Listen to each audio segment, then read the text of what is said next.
Russia has told Ukrainian fighters holding out at a chemical plant in the eastern city of Severodonetsk to surrender. A spokesman for pro-Russian separatists in the region says if they don't lay down their weapons, they'll face death. Meanwhile, Russia says it's establishing a humanitarian corridor to evacuate an estimated 500 civilians who've been sheltering at the plant. It says they'll be taken to the Russian-controlled town of Svatopol. With all bridges to the twin city Lysychansk destroyed, Ukrainian troops now risk being encircled in Severodonetsk. Lysychansk has suffered relentless shelling, but not everyone in the war-torn eastern city is fleeing. Some are too afraid to leave, but others have nowhere to go. Where should I go to? If I were 40, maybe I could flee, but where should I go now? Meanwhile, just across the river in the twin city of Severodonetsk, many are unable to leave. With all the main bridges destroyed, their city is now almost cut off. The region's governor says it is mostly under Russian control. Authorities believe more than 500 civilians, including children, are sheltering at the vast Azot chemical plant. They say the plant is under heavy bombardment from Russian forces. Moscow and pro-Russian separatists in the region have issued an ultimatum to the Ukrainian troops still holding out in the city. The Ukrainian military units that are stationed there remain there forever. They have two options: either follow the example of their colleagues and surrender, or die. They have no other option. Back in Lysychansk, many residents are desperately hoping for the war to end. We are all just civilians here. We have no one. Why are they shooting at us? We don't have anyone here. No soldiers. Why are they bombing us? But as the battle for Donbass rages on, an end to the war is nowhere in sight. DW's Roman Goncharenko is in Kiev. I asked him if the humanitarian corridor offered by Russia was the only option for civilians to leave Severodonetsk. Well, for most people, yes. The Ukrainian authorities said a few days ago there is no possibility for evacuation by bridge, by land. But some people, very few numbers, could try and cross the river Seversky Donetsk to the twin city of Lysychansk, which is under Ukrainian control. But there is heavy shelling and there is a risk for life. So those people who are trapped in the city of Severodonetsk will try to escape through the Russian-controlled territory. They will have to go through the so-called filtration camps. Maybe they will be deported or moved to Russia, and maybe later some of them will have an opportunity to go to Ukraine, like we've seen in the city of Mariupol a few weeks ago. But generally, the situation is getting worse day by day, hour by hour. Now, Russia has issued a surrender or die ultimatum to Ukrainian troops holding out in Severodonetsk. The deadline passed earlier this morning. What can we expect to happen now?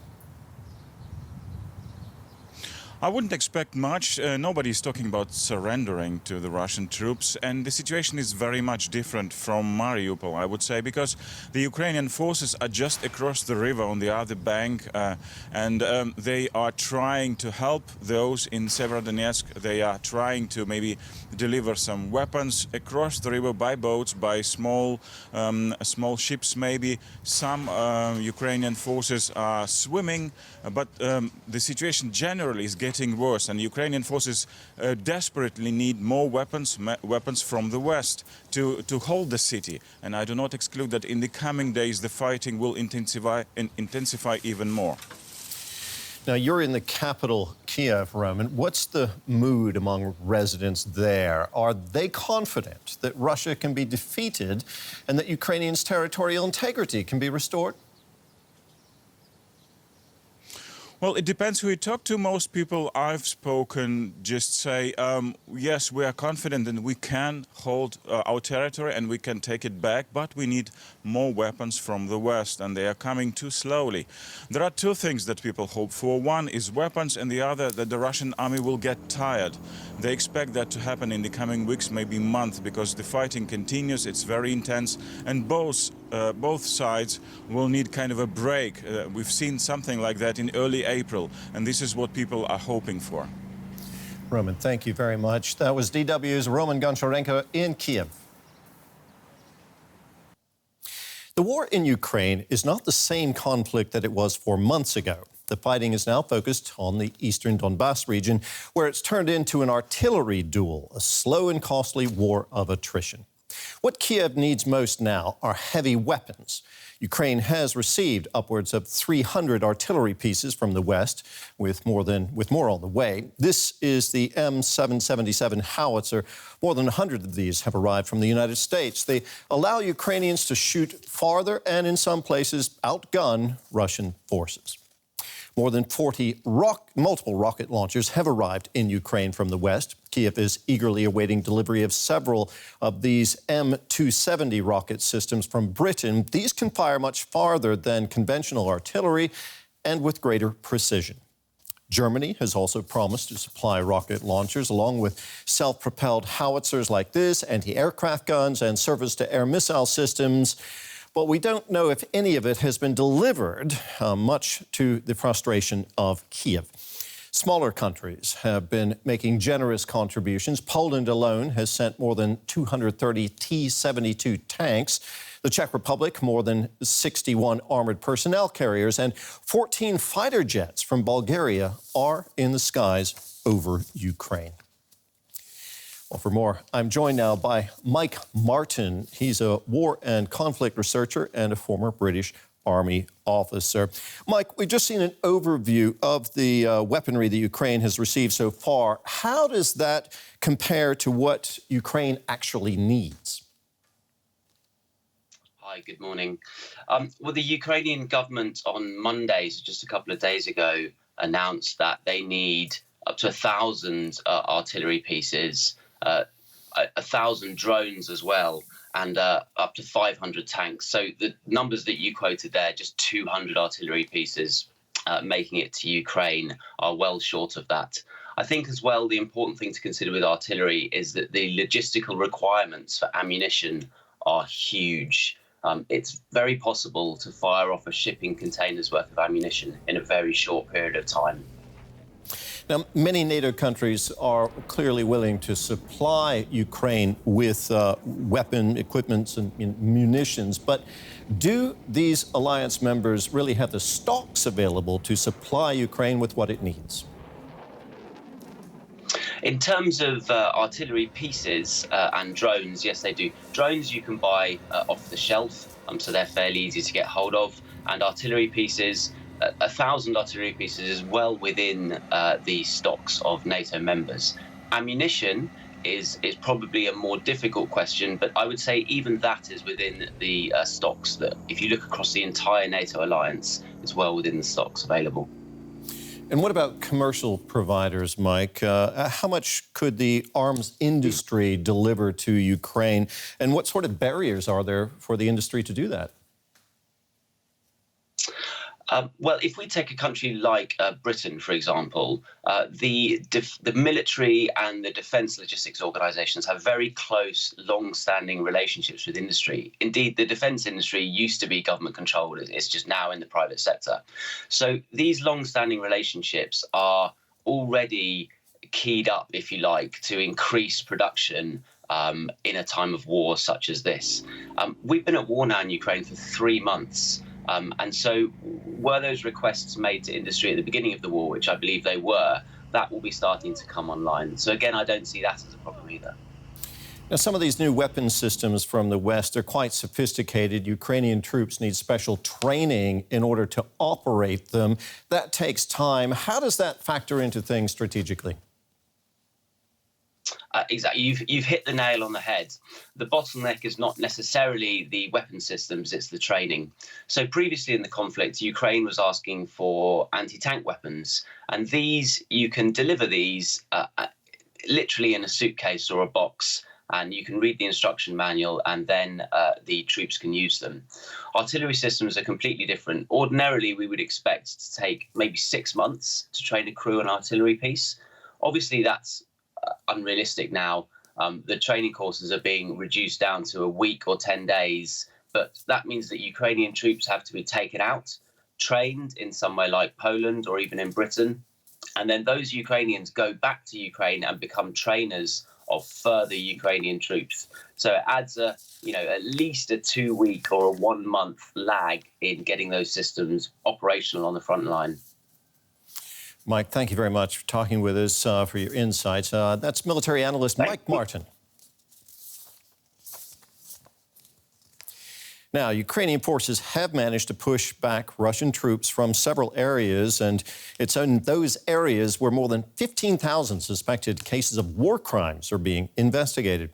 From mass graves in Bucha to heartbreaking testimonies from towns like Irpin and Borodyanka, the number is growing. DW's Rebecca Ritters heard from residents in Trostyanets, a town in northern Ukraine that spent a month under Russian occupation. The Trostyanets train station, or what's left of it. For more than a month, Russian troops used it as their headquarters. It was from here, Alexander tells me, that they carried out some of their crimes. They were based right where we're going. Bomb shelter, that's where we're going. Alexander, an auto mechanic, says the Russians came in the night and pulled him straight out of bed. Some townsmen, he says, were killed on the spot. But he and a handful of others were brought down here, into the station's basement. I was sitting right in this corner. I was beaten there. And this was painted by another guy's blood. His head was smashed with the butt of a gun, and his hands were tied behind his back. He tried to get up and left blood marks. That man survived, but this video shows his body, and maybe his mind, were badly scarred. The fate of some fellow prisoners is unknown. A first lieutenant colonel of the Ukrainian army was brought here. They beat him badly, interrogated him, beat him again. They took him somewhere and he never came back. Don't know where he is. They're looking for him. What happened to Alexander and his fellow captives, these alleged war crimes? They happened here underground, where no one could hear their cries or the blows of the Russian soldiers. But not all the crimes that took place in this city happened underground. Some happened right up here in broad daylight. The laws of war prohibit attacks on civilians and torture, as well as attacks on hospitals. There was a direct hit from a tank. They were positioned there and were shooting at us. Anna Shevtsova, the hospital's director, says the Russians knew what they were doing. We have no explanation for this. There was a big hospital sign. We had a big white flag with the Red Cross, but it didn't matter to them at all. Dr. Shevtsova says the 2 nights before the Russians left Trostyanets were the worst. The hospital was pounded without stop. The patients and doctors were forced to take refuge underground. She remembers that a baby was born. The sick and wounded continued to receive treatment. Many people prayed. I think there is God in this world. There is justice. Kindness will prevail someday. We will never forgive them for this, for our tears, for the little children we carried out in our arms, these women with tears in their eyes, the grandmothers who cried here. You have to pay for everything in this life. They will pay too. They will. Dr. Shevtsova says there's no way or time to extract vengeance, only time to rebuild. But the people of Trostyanets will never forget. Well, the war in Ukraine is having a massive impact on the world's energy supplies. Efforts to secure Germany's gas supply have been stepped up, with the government announcing it will bail out a former subsidiary of Russian energy giant Gazprom. Gazprom Germania will get 10 billion euros to prevent it going bankrupt and keep supplies flowing. The announcement came after Gazprom said it would slash daily gas deliveries to Germany via the Nord Stream pipeline as it waits for German partner Siemens to return equipment it had sent for repair. Energy giant Gazprom is giving Germany the cold shoulder. The Kremlin-owned company is slashing its gas supply volume by nearly 40%. Now, instead of the previous 167 million cubic meters per day, only 100 million will flow through the Nord Stream 1 pipeline. Gazprom blames missing compressor units from German company Siemens. However, Siemens Energy is not allowed to supply the parts because of sanctions against Russia. Nord Stream 1 is the main supply pipeline. Since 2011, the pipeline has been bringing gas from Vyborg in Russia to Lubmin in northern Germany. The Nord Stream 2 pipeline runs parallel. It was nearly up and running, but then Russia invaded Ukraine. In response, Germany halted the project. And as a countermeasure, the Yamal Europe pipeline is no longer being supplied by Russia. Since the start of the war, Russian natural gas supplies to Europe have significantly decreased. This is in part because of sanctions against Moscow, and because EU countries refuse to adhere to a new rule by Russia demanding payments to Gazprom in rubles. Despite the Gazprom announcement, the German Ministry of Economic Affairs says supply is guaranteed and gas storage facilities are well supplied, not only for private households but also for industries that depend heavily on gas. But the prices have become noticeably more expensive. And the German government is also taking a former Gazprom subsidiary under its long-term control. Germany will give it a 10 billion euro bailout. Gazprom Germania controls a substantial share of gas storage and gas pipeline networks throughout Europe. Benjamin Schmidt is a research associate at Harvard University. He says we should be skeptical about the Kremlin's claims that delayed repairs of the Nord Stream pipeline are to blame for the cut in gas supply. We have to be skeptical. There's a few things at play here. First of all, it's trying to make it, it being, the Russian Federation, trying to make a statement that, we should try to somehow limit our technology calibrated sanctions on dual use and energy technologies. We shouldn't take the bait on that with this notion about the Siemens compressor parts that are supposedly needed. Because remember, they can rectify this right now, they being Gazprom. They can send more gas through the existing spare capacity in the Yamal Europe pipeline. Remember, they cut off Poland from gas supplies just several weeks ago.